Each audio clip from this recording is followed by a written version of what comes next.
Friends, ఈరోజు మనం common factors కోసం తెలుసుకుందాం. వీటినే తెలుగులో ఏమంటాం? సామాన్య కారణాంకాలు అంటాం. మనకి ఏవైనా 2 నెంబర్స్ ఇచ్చేటప్పుడు ఆ నెంబర్స్‌కి రెండిట్లో కామన్‌గా ఒక ఫ్యాక్టర్ ఉన్నట్లయితే దాన్ని ఆ 2 నెంబర్స్ యొక్క కామన్ ఫ్యాక్టర్ అని అంటామనమాట. అదేవిధంగా గరిష్ట సామాన్య భాజకం గసాబా, దీన్ని ఇంగ్లీష్‌లో ఏమంటాం? హైయెస్ట్ కామన్ ఫ్యాక్టర్ హెచ్‌సీఎఫ్ లేదా గ్రేటెస్ట్ కామన్ డివైజర్ అని అంటాం. జీసీడీ అంటాం. హైయెస్ట్ కామన్ ఫ్యాక్టర్ అంటే ఏంటి? 2 ఆర్ మోర్ నెంబర్స్ మనకిచ్చేటప్పుడు వాటిలో హైయెస్ట్‌గా కామన్ ఫ్యాక్టర్ ఏదైతే ఉంటుందో దాన్నే హైయెస్ట్ కామన్ ఫ్యాక్టర్ అని అంటాము. హైయెస్ట్ కామన్ ఫ్యాక్టర్స్ మనం కనుక్కోవాలంటే 2 మెథడ్స్ ఉన్నాయి. అదేంటి? Methods of finding HCF. హెచ్‌సీఎఫ్‌ని కనుక్కోవాలంటే 2 మెథడ్స్ ఉన్నాయి. అదే ప్రధాన కారణాంక విభజన పద్ధతి ద్వారా గసాబాను కనుగొనుట. Finding HCF by prime factorisation of method అనమాట.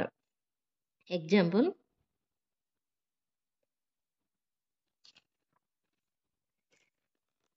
12, 30, 36.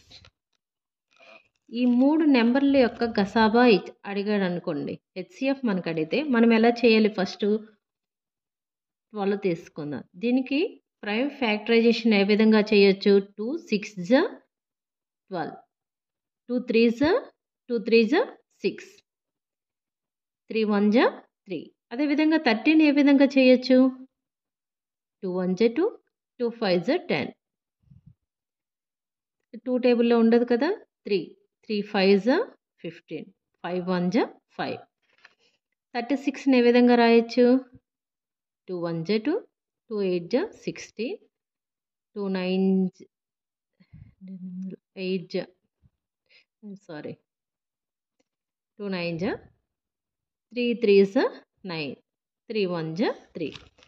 అయితే 12 యొక్క ప్రైమ్ ఫ్యాక్టర్ని ఏ విధంగా రాయొచ్చు? 12 ఈక్వల్ టు 2 ఇంటూ 2 ఇంటూ 3. అదేవిధంగా 30 యొక్క ప్రైమ్ ఫ్యాక్టర్ని ఏ విధంగా రాయొచ్చు? 2 ఇంటూ 3 ఇంటూ 5. 36ని ఏ విధంగా రాయొచ్చు? 2 ఇంటూ 2 ఇంటూ 3 ఇంటూ 3గా రాయవచ్చు. ఈ 12లోను 30లో 36లో కామన్గా ఏ ఫ్యాక్టర్స్ ఉన్నాయో చూసుకోవాలి మనం. 2 2 2. ఇంకా ఏమున్నాయి? 2 ఉన్నాయా? 30లో లేదు కనుక 3 తీసుకుందాం. 12లో 3 3 3. అంటే ఇందులో కామన్గా ఏమున్నాయి? 2 ఉన్నాయి, 3 ఉన్నాయి. అందువల్ల 12 30 36 ఈ 3 నెంబర్ల యొక్క కామన్ ఫ్యాక్టర్ ఏమవుతుంది? 2 ఇంటూ 3 అంటే 6. హెచ్‌సీఎఫ్ ఆఫ్ 12 30 36 ఎంత అవుతుంది? ఇప్పుడు highest common factor of 12 30 36 equal to ఎంత? 6 అనమాట.